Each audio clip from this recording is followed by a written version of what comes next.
礼拜六，行政院把这个县市长呢分2批啊，请去谈了哈。那财划法，左荣泰认为水平分配的计算公式错误，他现在一个是垂直，一个是水平。垂直就中央给地方多少钱啦，那水平就是给了这么多钱，你们怎么分啊？说呢，这个计算公式有错了哦，所以马祖拿的钱比以前还少哦。那左荣泰也说，多数的县市认为呢，应该全盘检讨。所以立法院要勇敢面对自己的错误，自己救，我不能救你，你自己救你自己啊。那卢秀燕说：“哎，大家都忙得要死，你帮我们找到行政院，然后呢，感觉白跑一趟，然后来了就骂立法院，那有什么意义呢？那怎么解决这个问题呢？啊？那另外呢，他们说台北市统筹分配款增加400亿，行政院说饼就这么一块啊，有人多咬，有人就少咬啊，哦，所以呢，有人多有人少啊，几家欢乐几家愁啊，哦。”不过基本上大概都多了啊，就只有马祖少了啊。那另外呢，台北市反击，说呢市民没有办法接受中央左手给右手扣哦，因为呢行政院砍台北的捷运补助，还酸蒋万安一定能够照顾好市民哦，我钱不给你，你还是可以照顾好啊你这个钱没有，你拿那个钱呢啊。那另外呢，立法院9月19号开议了，但是呢原来认为财划法已经过了嘛，没有列优先法案。所以呢，这个国民党就是说呢，左荣泰是滥权欺压地方，总统要制止他，总统怎么会制止他呢？总统不会制止他啊。那另外呢，黄国昌说呢，财划法公示有争议没错，但这是个小问题啊，民进党小鼻小眼啊，对不对？那你赖清德，你说不是要休养生息，你态度又回到726大罢免之前，那这个问题其实并没有困难解决嘛。我也觉得难是不难解决啦，但是就在这边吵嘛哈。所以呢，媒体说政治计算下，财划法修法延长赛继续干、继续骂、继续吵啊！我们看一下。蒋万安看似不愿多谈，但针对卓荣泰强调立院要对自己的错误负责，蓝营地方首长可不能接受。上个礼拜六，那行政院邀请22个县市长去与会，那绝大部分的县市长都认为说，那我们要去的话，那主要是行政院要帮我们来解决这些财政问题。那不过呢？那天去以后发现说，好像行政院把我们叫来的目的，只是要当着所有的县市长面前抨击这个立法院哈。那我觉得这个让我们好像都有白跑一趟的这个情形。行政院是一个有钱也是有责的中央政府，行政院要拿出实际的版本，尤其还有345亿还没有分配下来。侯友宜把这颗球丢回中央，但如今财划法的难题谁要解？在野党团似乎也稍微放软，将寻求共识，推出微幅修正版本。共推一个微幅修改的版本，但是我们必须这边强烈谴责行政院，不能用这种无理的方式，不能用这种逻辑错误的方式来去欺骗大众，来去克扣各个地方政府的补助款。财划法的账朝野似乎还有的打，就这个公司的什么分母啊，什么没搞清楚哈。我跟你讲啊，整个财划法有瑕疵有没有瑕？有，就是离岛那一部分，那一部分陈雪生委员已经提案了，而且他是跟他亲口跟我打电话的，他跟财政部长、跟主计长。都已经协调好了，公司 OK 了，他只要推出来，各位想一想哦，别忘了8月底的时候，我当财委会召委，特别预算从开始询答75个人登记哦，询答完毕以后，然后呢，我们有提案的委员大概200个案子，我逐一把它处理，晚上交给这个韩国委院长协商到晚上1点钟1点多钟，第2天3读，速度这么快耶，全部就是2天看就哎。就是我们全力配合，如果以这样的速度，1个礼拜就可以搞定了。因为这个法大家有这个共识嘛，因为就是因为离岛的那部分分母写错了，22是不是19之间弄混了，那这个改一下就好了。好，那现在行政就抓到这个尾巴，小题大做，浑水摸鱼，这个趁机敲诈，就说我们重修，整个都重修，户累都没省，我们通过都不算。可是你注意看到哦。最恶劣在什么地方？大家都一直讲说统筹分配税款，台北市多拿400亿。我是台北市选举的立委，我要替台北市政府讲话。400亿我多拿没有错，400亿，但是一般补助款少100亿啊，我的计划型补助款少300多亿啊，400多亿统统拿回去了。所以你加起来几乎原地踏步啊，总共大概增加10亿吧。新北市也是如此啊，所以他的钱都在他手上啊。他表面上我们说我们为什么要修？因为原来中央是75对25，中央拿75%，地方拿25%。我说这是25年前的，所以这个财划法就说万年总招，叫万年财划法都修不好。20年来怎么修都没办法修好，好不容易我们这样子通过了，也可以做，为什么不能做？好了，他厉害得很。他就这里把你扣，一般补助款扣，计划补助款给你扣，这3大项加起来是中央给地方的钱，你要整个要全部加起来，结果全部加起来，台北市、新北市、其他县市几乎原地踏步，或者是像云林就少了20几亿啊，南投县大概也没有增加啊，就会这样出来，所以你会发现到他的心态呀。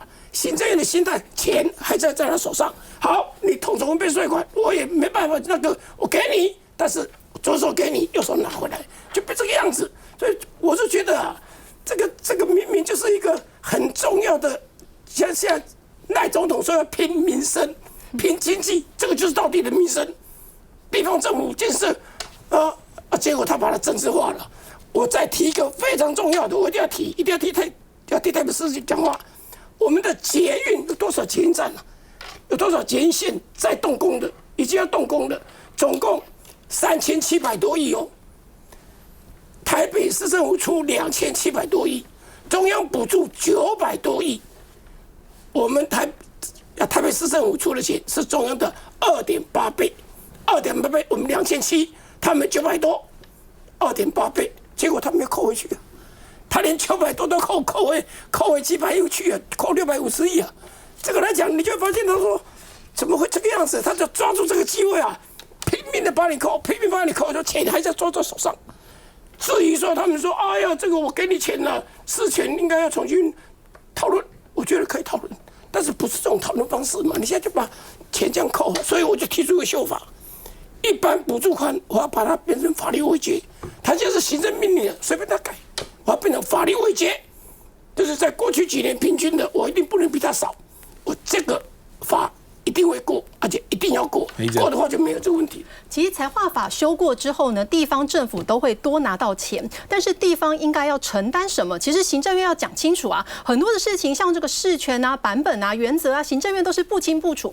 开学前呢，就忽然间说，那地方政府你这个学校的水电费自己付。那再来呢，新北市的捷运也被扣了90亿元，这个删减的幅度达到72%。我们现在是7线齐发，然后有8线在规划，所以你看得出来。这个连桃园市长张善政他的那个市里面也有所谓的捷运上花了这么多时间做所谓的财务规划，就现在一眨眼，行政院就把它砍了。就像陈其迈当初说的，当初就白做啦。所以现在新版财划法已经20几年，好不容易修过，只需要在现有的基础上补强就好了。今天早上侯友宜市长就讲啦，这个行政院多出来的345亿，其实行政院就可以按照原有的去分配。但行政院你现在可以看得出来，你就是不愿做事，只想要吵架。那你讲出了问题，但你作为执政党，你就是应该要讲出说你要怎么解决。那看似行政院好像有诚意解决，但是没有诚意解决问题。所以我们这边也要问民进党的议员，特别是坐我对面的戴伟山议员，请问一下，你到底支持哪个版本？或是想要选新北市长的苏巧慧，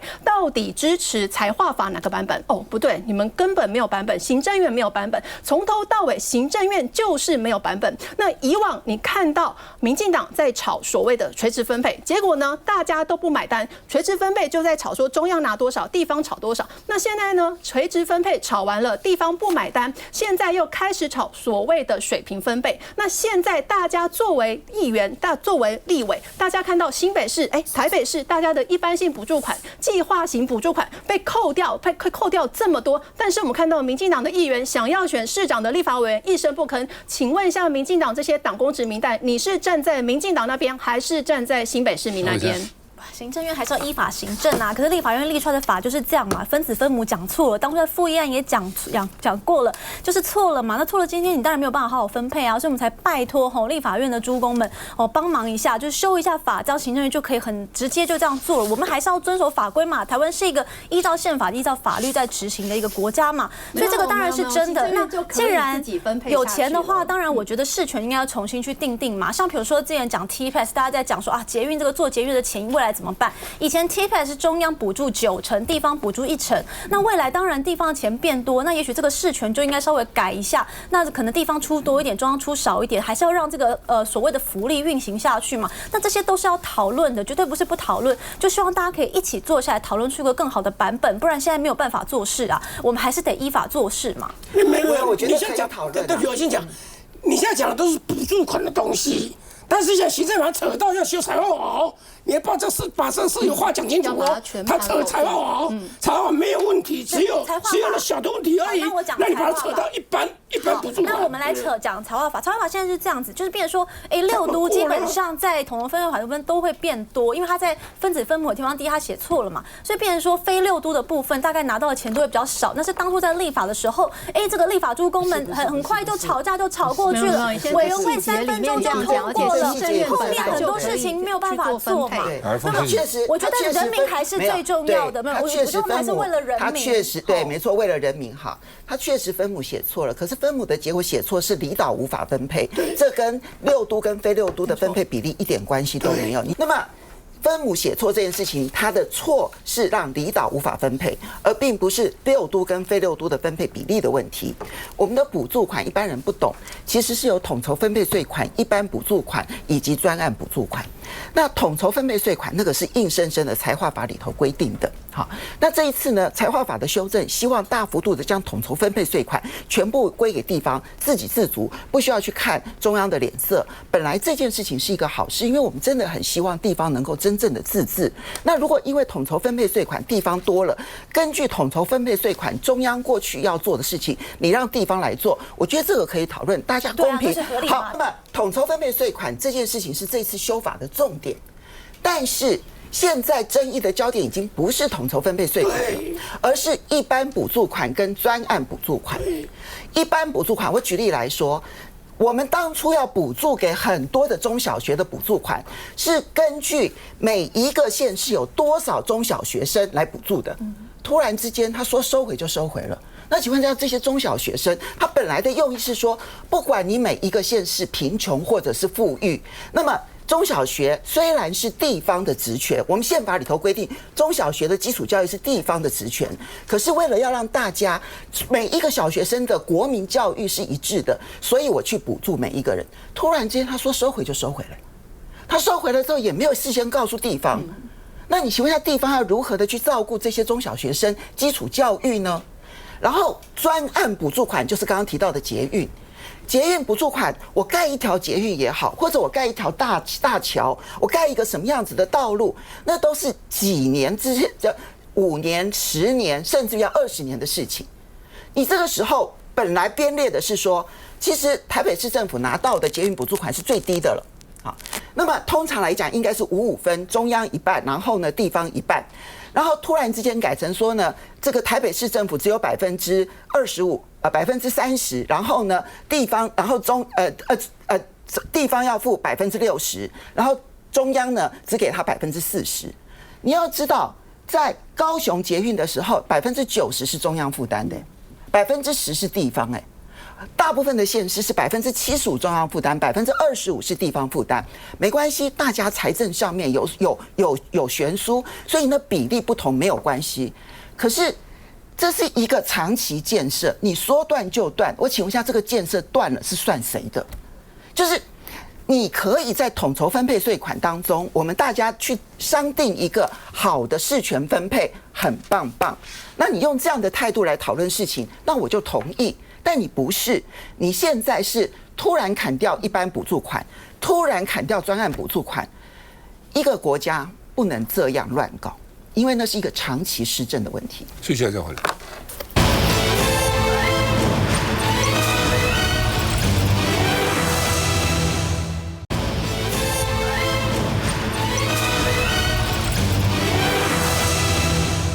韩国瑜说他很久没回高雄了哦，那现在替柯志恩站台，他说他时常都想回来，但总是近乡情怯哦，当选了又被罢免了，这个感情是很复杂的。那韩国瑜替柯志恩站台呢，讲了很多金句啊。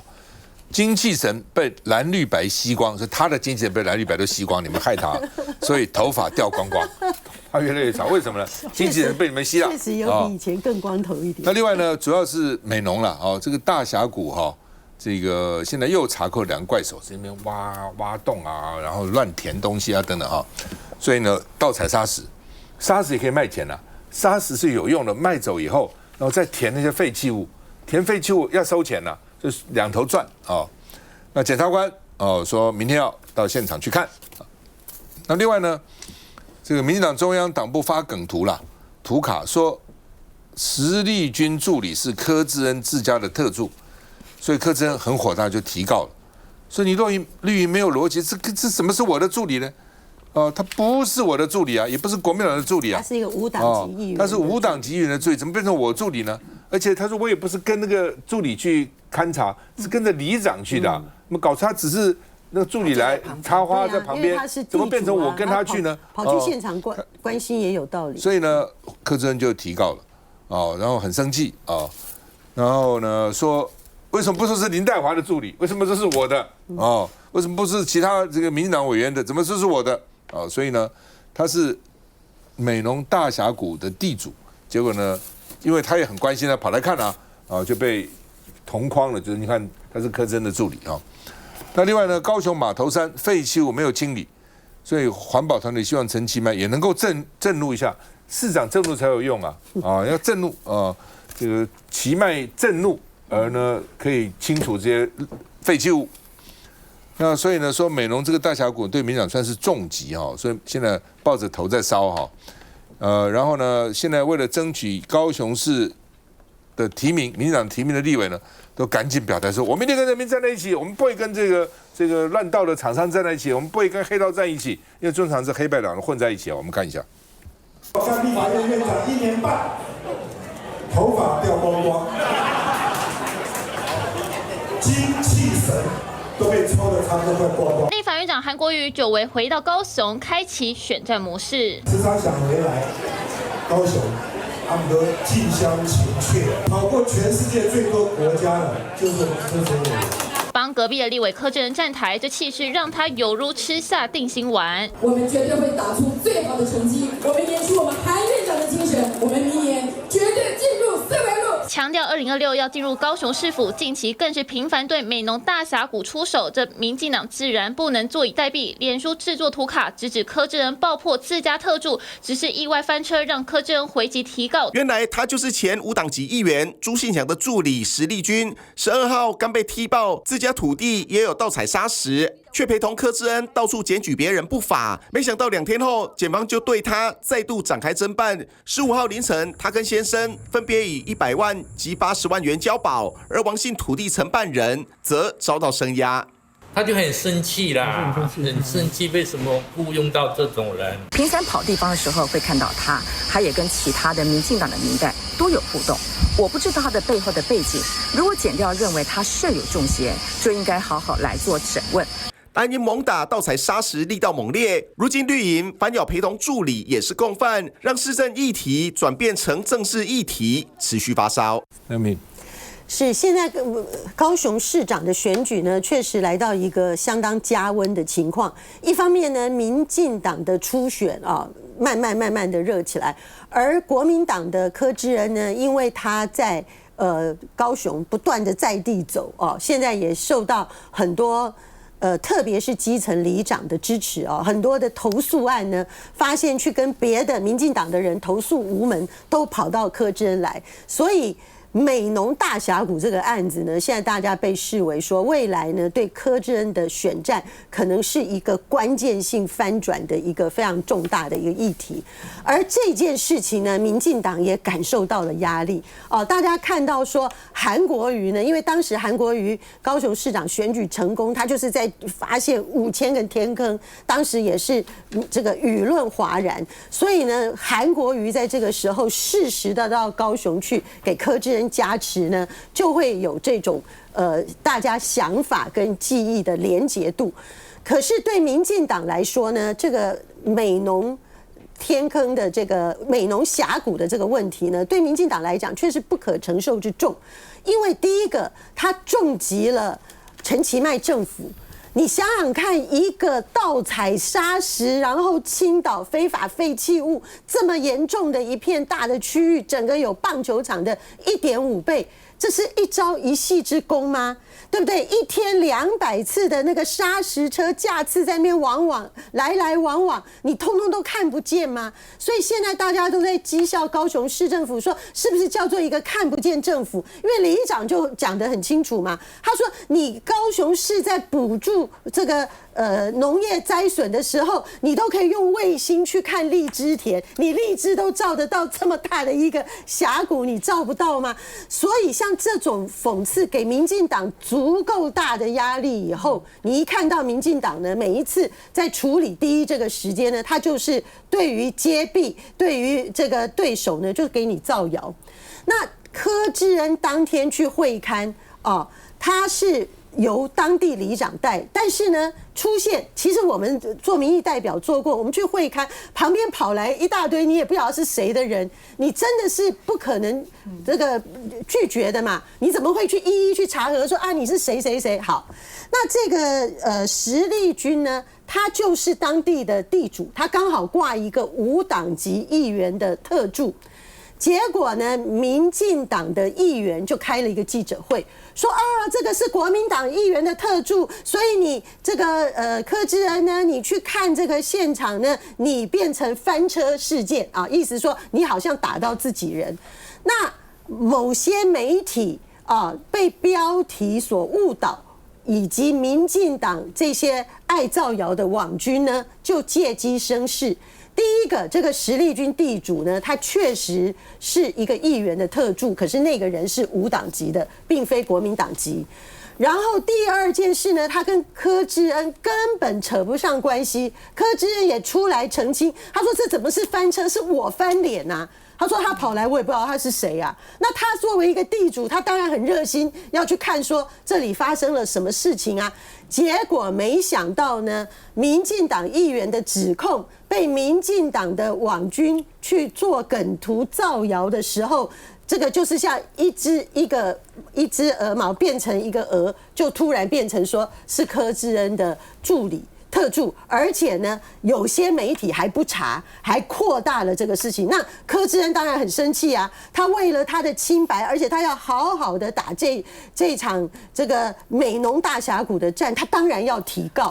那最关键的是，这个美浓大峡谷一方面重创了陈其迈的市政的信用度，二方面呢，他是陈其迈要支持的市长候选人邱意莹的选区啊。邱意莹叫美浓媳妇，就在你眼皮子底下，在你选区发生这么重大的破坏国土的盗采砂石、盗废弃土的弊案。然后邱意莹一无所知，要不然就是他去包庇，要不然就是他从不走基层，所以他什么事情都不知道。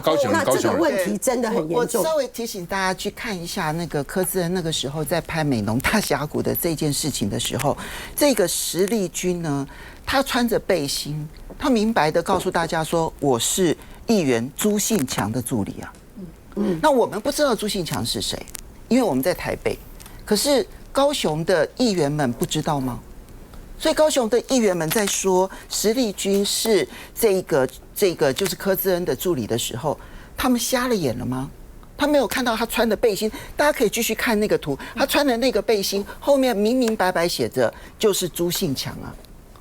所以对我来说，我觉得这本来应该是一个公众的议题，不管是大树的这一个光电厂，或者大树的滥垦的事件，或者是美浓的这一个滥垦的这个事件。当然，这个石砾君我认为他问题很大，因为他去年6月才买下这块土地，然后很快的就开始拼命的挖，他已经变成被告了，对，没错，没错。但是我要问的是，在柯志恩没有揭发这件事情之前，那不知道石砾君是地主吗？